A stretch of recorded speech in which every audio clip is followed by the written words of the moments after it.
नमस्कार दोस्तों, मैं अक्षय कुमार स्वागत करता हूं आप सबों का हमारे अपने YouTube channel mission board exam में। दोस्तों, यदि आप हमारे चैनल पर नए हैं तो सबसे पहले आप चैनल को सब्सक्राइब कर लें। बगल में घंटा दिख रहा होगा, उसे भी दबा दें। उसे दबाने से आपको फायदा यही मिलेगा कि मैं जैसे ही इस चैनल पर वीडियो अपलोड करूंगा आपको तुरंत आपको पता चल जाएगा। और बाकी जो पहले से चैनल को सब्सक्राइब किए हुए उसके लिए बहुत बहुत धन्यवाद। तो दोस्तों, आज आप अपने टॉपिक पर चलते हैं। टॉपिक क्या है आज का? विष के दांत, class 10th Hindi, Bihar board.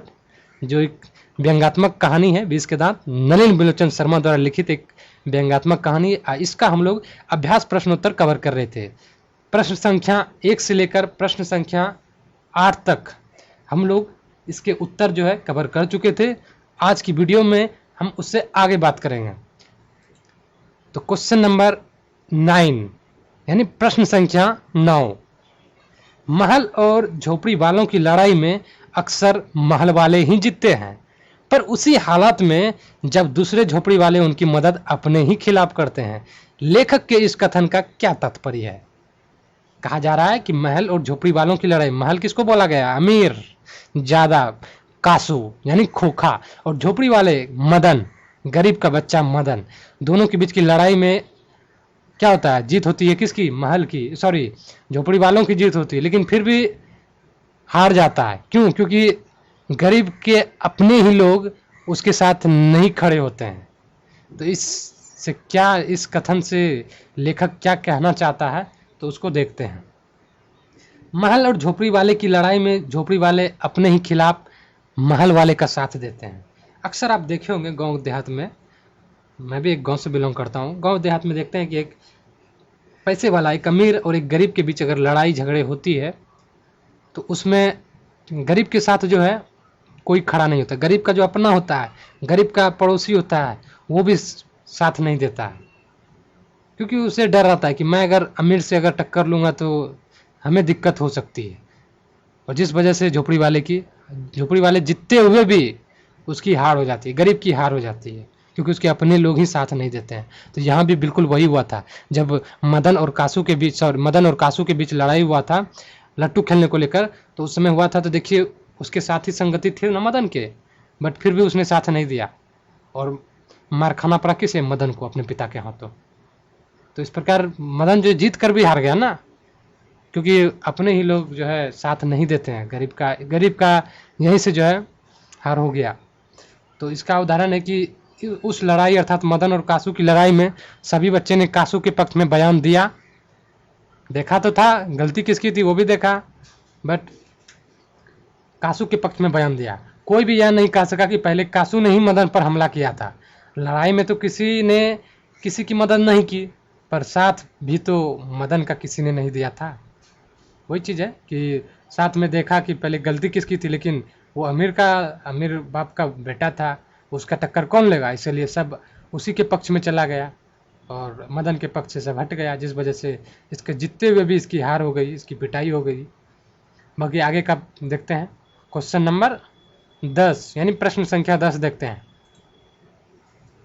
देखिए, क्वेश्चन आंसर याद करने का जरूरत नहीं है, बस करना क्या है आपको, 1 सप्ताह 10 दिन में आपको वीडियो देखते रहनी है। क्योंकि जैसे कोई मूवी देखते हैं, तो मूवी देखते हैं तो क्या हो जाता है, आपको देखने से क्या होता है, याद होता है, माइंड में सेट हो जाता है। तो आपको याद करना नहीं है, बस 1-2 बार 4 बार जब भी मौका मिले आप पूरा वीडियो एक बार देख लें। 5 मिनट 10 मिनट का वीडियो है यार, 5-10 मिनट गाना सुन लेते हो, 5-10 मिनट लगाओ ईयरफोन हेडफोन जो लगाना है, देख लो, माइंड में सेट हो जाएगा। ठीक है, कहानी है, इसको रटना क्या है, रटने वाली तो इसमें कुछ है ही नहीं। ठीक है, इसका उत्तर देखते हैं। रोज रोज अपने बेटे मदन की पिटाई करने वाला गिरधर मदन द्वारा कासू की पिटाई करने पर उसे दंडित करने के बजाय अपनी छाती से क्यों लगा लेता है? जब बार बार मदन की पिटाई कर रहा था गिरधर, क्योंकि गिरधर जो उसके पिता थे मदन के, वो काफ़ी बार मदन की पिटाई कर चुका था, ठीक है ना। तो वही कह रहा है कि गिरधर उतनी बार पिटाई करने के बावजूद क्या होता है ना, जब कासू की पिटाई किया था मदन, तो उस समय उसको दंड देना चाहिए, लेकिन उस समय दंडित करने के बजाय उसने छाती से लगा लिया। तो वही बोल रहा है क्यों लगाया छाती से, तो लगा देखते हैं क्यों लगाया। रोज रोज अपने बेटे मदन की पिटाई करने वाला गिरधर मदन द्वारा कासू की पिटाई करने पर दंडित करने के बजाय छाती से इसलिए लगा लेता है क्योंकि सत्य को तो वे भी जानते हैं, वो भी एक बेटे का पिता है, वो भी जानता है कि क्या सही क्या गलत है, किसका गलती है। वो भी तो थोड़ा सोच सकता है, लेकिन वो मजबूर है क्योंकि सेन साहब के यहाँ वो नौकरी किया करता था ना किरानी का, जिस वजह से वो मजबूर था। और गलती ना रहते हुए भी मदन का, गलती ना रहते हुए भी मदन की वो पिटाई करता था उनके पिता। तो सब कुछ जानते थे, लेकिन फिर भी अपने बेटे की पिटाई कई बार कर चुके थे। इस बार जब उसके बेटे ने अपने बार बार का अपमान का बदला वो खुद ले लिया, तो उससे जो है ना अपने उसके बेटे सॉरी उसे अपने बेटे पर गर्व होता है। जब देखिए, जब आप बार बार आपको प्रताड़ित किया जाए और एक दिन आप अजीज होकर उसके साथ जो है एकदम मतलब कि पूरा एकदम फाइनल कर दिया जाए, मारपीट किया जाए, यानी कि अपने अपमान का बदला वो ले लिया जाए, चाहे जिस ढंग से ले, तो बड़ा ही गर्व होता है गार्जियन को। चलो फाइनली तूने अपने अपमान का बदला ले ही लिया। तो इसके पिता को भी पता था कि गलती मेरे बेटे की नहीं है, वो दरअसल खोखा का ही गलती हुआ, क्योंकि वो एक बिगड़ा हुआ औलाद था सेन साहब का। लेकिन फिर भी नौकरी जो उनके यहाँ नौकरी करता था, जिस वजह से वो विवश था, बट जब नौकरी ही उसका खत्म हो गया, तब जो ये तो स्वतंत्र है। तो जब वो बार बार का अपमान का बदला जब मदन ने खुद ले लिया, तो इससे जो है ना उनके पिता को, गिरधर लाल को, उस पर गर्व होता है। और गर्व होता है, उसे अपने बेटे पर प्यार आता है और दंडित करने के बजाय छाती से लगा लेता है। ठीक है, तो अगला क्वेश्चन देखें। क्वेश्चन नंबर 11, प्रश्न संख्या 11, सेन साहब, मदन, कासू और गिरधर का चरित्र चित्रण करें। सेन साहब, सबसे पहले सेन साहब का देख लेते हैं। सेन साहब किस नेचर का था, इसका थोड़ा देख लेते हैं, चरित्र चित्रण कर देते हैं। सेन साहब समाज के अमीर वर्ग के एक अहंकारी आदमी था, घमंडी आदमी था। उसको बड़ा गुमान था कि हमें तो अमीर हैं। तो वही बोला है कि सेन साहब क्या है, समाज के अमीर वर्ग के एक अहंकारी आदमी थे। उन्हें अपने धन का अहंकार था, उसके पास जितने भी धन थे उसका अहंकार था। मेरे पास तो इतनी सारी संपत्तियां, क्या दिक्कत है, पूरा घमंड था। वे गरीब से बहुत नफरत करते थे। वे एक अच्छे पिता भी नहीं थे, क्योंकि बेटे और बेटियों में अंतर, अलग अलग व्यवहार किया जाता, तो वो एक अच्छे पिता का निशानी नहीं है। तो वो एक अच्छे पिता भी नहीं थे। उन्हें अपने बच्चों में ही फर्क दिखाई देता था। वे बेटे को अतिशय प्यार करते थे और बेटियों को अति अनुशासन में रखते थे। बेटा का दुर्गुण भी उन्हें गुण लगता था और गरीब की बात सुनना उन्हें गवारा नहीं था। वे पुत्र के मुंह में अंधे थे, दोस्तों के व्यंग को भी वो नहीं समझ पाते थे। उन्हें अच्छा इंसान नहीं कहा जा सकता। इसका चरित्र में कि सेन साहब जो एक घमंडी इंसान था, वो उसको अपने आप में जो है अपने धन का उसको बहुत अहंकार था। वो गरीब से नफरत करते थे। वे एक अच्छे पिता नहीं थे, क्योंकि अपने ही बच्चों के बीच में भेदभाव किया करते थे। बेटों के लिए, अपने प्रिय पुत्र खोखा के लिए अलग शिक्षा व्यवस्था का आयोजन किया था, बेटियों के लिए अलग शिक्षा व्यवस्था। बेटियों को वो कठपुतलियाँ समझता था, जो एक अच्छे बाप की निशानी नहीं है। बेटे के दुर्गुण में भी वो उसको गुण लगता था। गरीब की बात सुनना उसको गवारा नहीं था। वे पुत्र के मुंह में अंधे थे। तो ये सब जो है थोड़ा लिख डालना है। ये दीर्घ उत्तरीय प्रश्न है, थोड़ा ये बड़ा होगा। तो अब सेन साहब का हो गया, अब मदन का देखते हैं। मदन क्या है, एक गरीब लड़का है, एक गरीब का बच्चा है। सेन साहब की गाड़ी देखकर उसका मन भी उसे छूने को ललचाता है, बट बेचारा गाड़ी तो नहीं छू पाता, बदले में उसे दर्द और अपमान सहना पड़ता है।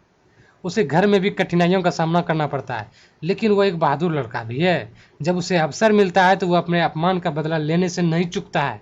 कासू को मारकर वो अपनी बहादुरी को साबित कर देता है। मदन एक गरीब का बच्चा है ही, और सेन साहब की गाड़ी को वो छूने की कोशिश करता है, क्योंकि गरीब का बच्चा वो कार लेना छोड़िए, वो तो बैठना चाहता था। बैठना छोड़िए, वो कार को छू कर देखना चाहता था, लेकिन उसमें भी उसको गिराकर, उसको धकेल कर उसको जख्मी कर दिया जाता है। उसका अपमान किया जाता है। इतना ही नहीं, उसके घर में भी कई सारी कठिनाइयों का सामना करना पड़ता है। घर में अपने पिता से काफ़ी मार खा चुका था वो, लेकिन फिर भी वो एक बहादुर लड़का था। बहादुर इसलिए है क्योंकि जब भी उसको मौका मिलता था वो अपने अपमान का बदला ले लेता था। और फाइनली इस कहानी में भी मदन ने अपने अपमान का बदला लिया। किससे? कासू से लिया। अंतिम में लट्टू के खेल में कासू के दो दांत जो है तोड़कर मदन ने अपने अपमान का बदला लिया। इसीलिए कासू को मारकर वो अपनी बहादुरी को साबित कर देता है। बहादुरी तो दिखाया ही। अब हम लोग कासू का चरित्र चित्रण करते हैं कि कासू किस चरित्र का था। कासू अमीर पिता का बिगड़ा हुआ नाजायज कहते हैं, बिगड़ा हुआ लड़का है। उसमें उसमें गुण के नाम पर कुछ भी नहीं है, 1% भी उसके पास अच्छाई नहीं है। भले ही उसके माता पिता उसके दुर्गुणों में भी गुण देखते हों, गुण गिनते हों, क्योंकि हर एक माता पिता के लिए पुत्र जो है अच्छा ही होता है, ठीक है, चाहे वो पुत्र कितना ही घटिया क्यों ना हो, बिगड़ा हुआ क्यों ना हो, लेकिन एक माँ बाप के लिए बेटा सब कुछ है। भले ही उसके माता पिता उसके दुर्गुणों को भी गुण में गिनते हों, न वो अपने बहनों के साथ अच्छा व्यवहार करता था, न ही आने वाले जो उसके घर में आए मेहमान थे उनसे, न वो पड़ोसी के बच्चे के साथ, सबके साथ दुर्व्यवहार किया करता था। वो बहादुर तो था ही नहीं, क्योंकि मदन के हाथों पिटा जा चुका था, तो बहादुर तो है ही नहीं वो। वह घर के सामानों को भी क्षति पहुंचाता था। अंततः हम सिर्फ यह कह सकते हैं कि वह एक अच्छा लड़का नहीं था, ठीक है। बाकी एक बचा गिरधर। गिरधर जो कौन था, मदन का पिता था। इसका भी चरित्र चित्रण कर लेते हैं किरानी बाबू का। गिरधर मदन का एक लाचार पिता है। वह गरीब है, इसलिए सेन साहब के यहाँ काम करता है, किरानी का काम करता था। वह जानता है कि मदन क्या है, निर्दोष है, फिर भी वह मदन को दंडित करने से नहीं चूकता है, क्योंकि उसको डर रहता है कि अगर हम सेन साहब की बातों को ना माने तो मुझे नौकरी से हाथ धोना पड़ेगा। तो जिस वजह से वो सच जानते हुए भी मदन की ही पिटाई करता है, क्योंकि मदन को दंडित करने से सेन साहब को खुशी मिलती है। वह अपनी नौकरी को बचाने के लिए मदन पर अत्याचार करता है, लेकिन उसके अंदर एक पिता की आत्मा भी है। इसलिए जब मदन कासू से बदला ले लेता है तो उसकी नौकरी भी छूट जाती है। फिर भी मदन को छाती से लगा लेता है, क्योंकि मदन क्या है, गरीब और लाचार व्यक्ति है, गरीब है, लाचार व्यक्ति है। तो यहाँ पर आपका खत्म हो गया दोस्त, और 2-3 क्वेश्चन बचा है जो हम लोग अगले वीडियो में कवर कर लेंगे। ओके, तो तब तक के लिए मुझे दीजिए इजाज़त। धन्यवाद।